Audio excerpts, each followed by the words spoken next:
निधिवन की मान्यता आज भी रास रचाते हैं भगवान श्री कृष्ण, राधा रानी और गोपियों संग। निधिवन में तुलसी के पेड़ बनते हैं गोपियां। निधिवन के अंदर है रंग महल। रंग महल का बिस्तर मिलता है अस्त व्यस्त। निधिवन के आसपास घरों में नहीं हैं खिड़कियां।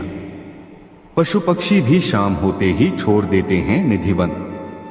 दोस्तों, आज हम आपको इन सभी रहस्यों के बारे में बताने जा रहे हैं, तो हमारे साथ इस वीडियो में अंत तक बने रहे। और आप एक सच्चे श्री कृष्ण भक्त हैं तो वीडियो को लाइक करके कमेंट में राधे राधे जरूर लिखें।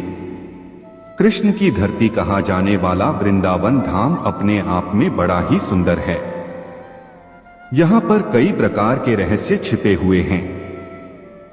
इन रहस्य के बारे में जानकर आप भी काफी हैरान हो जाएंगे। आज भी वृंदावन में श्री कृष्ण की छवि देखने को मिलती है। कृष्ण के भक्त बड़ी संख्या में हर रोज वृंदावन आते हैं। वृंदावन का इतिहास जानकर आप भी काफी प्रभावित होंगे, क्योंकि यहाँ पर श्री कृष्ण का बचपन बीता है और श्री कृष्ण से जुड़ी तमाम यादें यहाँ आज भी लोग संजोए हुए हैं। आज हम आपको वृंदावन के निधिवन के बारे में बताएंगे, जहां पर आज भी श्री कृष्ण रासलीला करने आते हैं और रासलीला करने के बाद वही सोते हैं। सूरज निकलने से पहले वह चले जाते हैं, लेकिन कोई भी उन्हें देख नहीं पाता है। मंदिर के पट बंद होने के बाद लोगों को खूब नाच गाने की आवाज मंदिर के अंदर से आती है। आज हम इसके पीछे के कई रहस्य आपको बताएंगे। वृंदावन में निधिवन नाम से एक जगह है जहां पर श्री कृष्ण का प्राचीन मंदिर है। इस मंदिर और वन के बारे में कई तरह की जनश्रुति प्रचलित है। कहते हैं कि यहाँ पर श्री कृष्ण रोज आते हैं और रात में रासलीला करने के बाद यहीं पर शयन करते हैं और सुबह होते ही चले जाते हैं। आओ जानते हैं इन अचरक भरी बातों का रहस्य। निधिवन की मान्यता है कि यहाँ आज भी हर रात कृष्ण गोपियों संग रास रचाते हैं। यही कारण है कि सुबह खुलने वाले निधिवन को संध्या आरती के बाद बंद कर दिया जाता है। इसके बाद निधिवन में कोई नहीं रहता है। निधिवन में दिन में रहने वाले पक्षी भी शाम होते ही इस वन को छोड़कर चले जाते हैं। निधिवन के मंदिर में शाम की आरती करने के बाद सभी श्रद्धालुओं को बाहर निकालकर मंदिर और निधिवन क्षेत्र को करीब 7 तालों से बंद कर दिया जाता है। ताला बंद करने के पहले मंदिर में गर्भगृह में भगवान के लिए नीम की दातून, पान का बिड़ा, लड्डू और श्रृंगार का सामान रख दिया जाता है। रात में यहाँ कोई नहीं आता है, लेकिन फिर भी आश्चर्य की 7 तालों में बंद मंदिर को जब सुबह खोला जाता है तो पान चबाया हुआ, दातून की हुई, लड्डू खाया हुआ और श्रृंगार का सामान बिखरा हुआ मिलता है। कहते हैं कि इस मंदिर के दरवाजे अपने आप ही खुलकर बंद हो जाते हैं, लेकिन यह किसी ने देखा नहीं। हालांकि लोग इस संबंध में अपने अनुभव जरूर बताते हैं। मान्यता अनुसार इस मंदिर को तानसेन के गुरु संत हरिदास ने अपने भजन से राधा कृष्ण के युग्म रूप को साक्षात प्रकट किया था। यहाँ कृष्ण और राधा विहार करने आते थे। यहीं पर स्वामी जी की समाधि भी बनी है। रात को यहाँ पर कोई नहीं जाता है। कहते हैं कि जिसने भी यहाँ पर रात को रुककर इस रहस्य को जानने का प्रयास किया, वह सुबह बेसुध और आनंदित सा मिलता है। 2 या 3 दिन बाद उसकी मौत हो जाती है।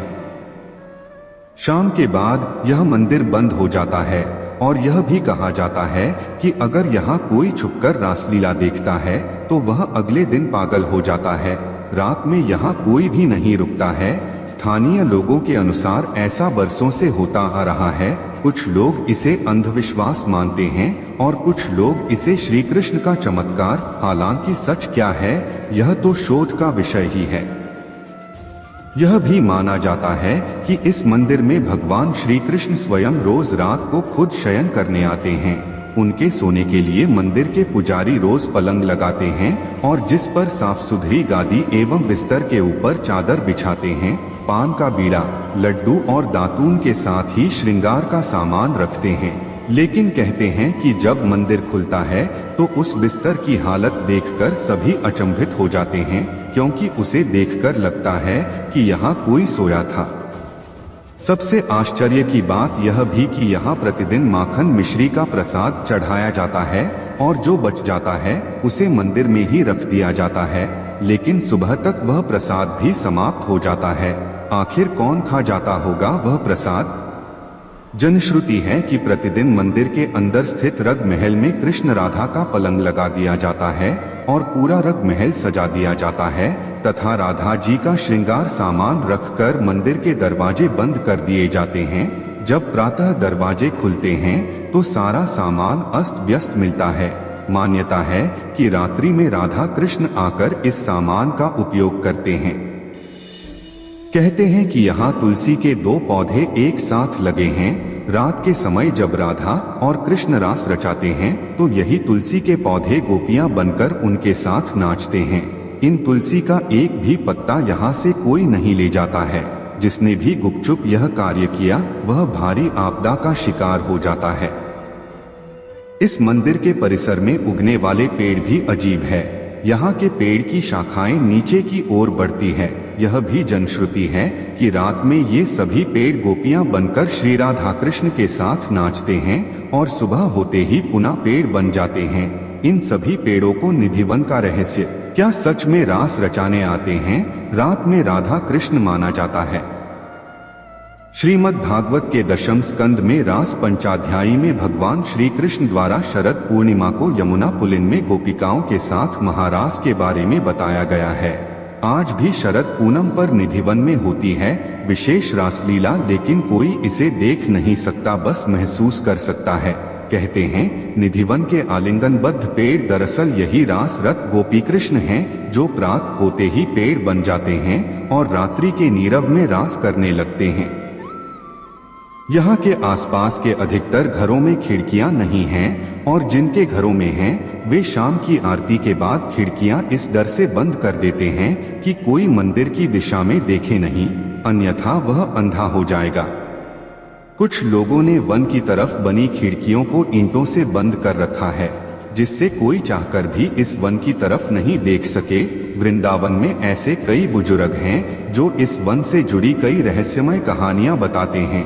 तो दोस्तों, आपका क्या कहना है भगवान श्री कृष्णा और राधा जी से जुड़ी इन रहस्यमय घटनाओं के बारे में कमेंट में अपनी राय जरूर दें। अगर आप पहली बार हमारे इस चैनल पर आए हैं तो ऐसी इंफॉर्मेटिव वीडियो देखने के लिए हमारे चैनल को अवश्य सब्सक्राइब करके वीडियो को लाइक शेयर कमेंट जरूर करें। तो दोस्तों, मिलते हैं एक और वीडियो के साथ, तब तक के लिए जय श्री कृष्णा, राधे राधे।